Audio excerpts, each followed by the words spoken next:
if someone's not seeing you as much as you want to be seen, then actually saying to them, hey, I'm going to need to have more contact, otherwise this isn't going to work out. And that is inherently selfish, because that's saying, if you're not meeting my needs, then I'm out of here.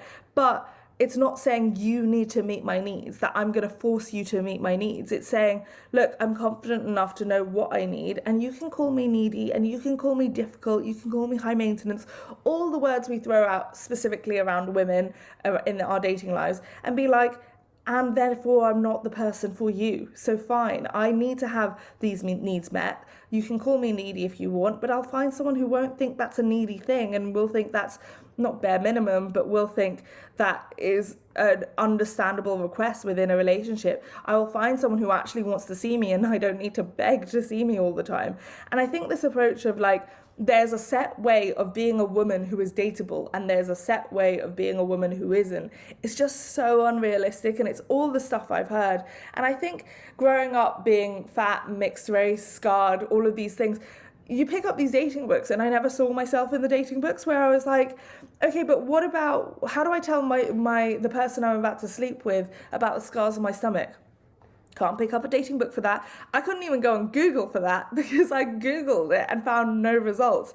So it's about talking about those like real life issues, and everyone has something they're dealing with. Everyone has something they're insecure about, whether it's their body or I had to deal with racist in-laws because of my race, and you never talk about how to have those conversations. And so the book really explores that. The book also explores the fact that this idea of being a direct woman, which I think a lot of women have been trained to be indirect, because we get insulted for saying what we want and what we need in the moment. And so we've learnt things like gossiping and bitching and moaning to our friends rather than actually talking to the person you have a problem with.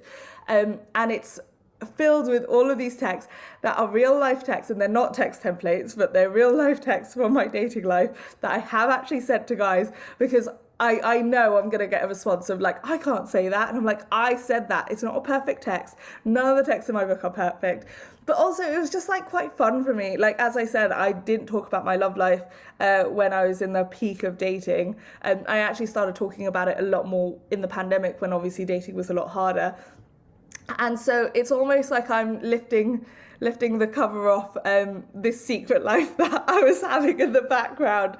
And so it's just been a really fun book to write, and I hope a really empowering one that I genuinely don't believe you are too ugly to date. That's another thing I hear a lot. There's a chapter in the book that addresses that. There's a chapter in the book for people who believe that everyone's toxic and everyone's a narcissist.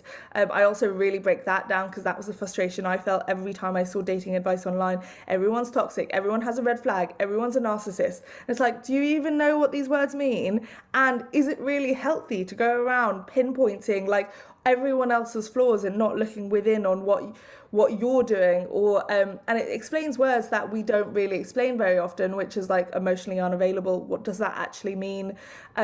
How can you build a healthy relationship for yourself?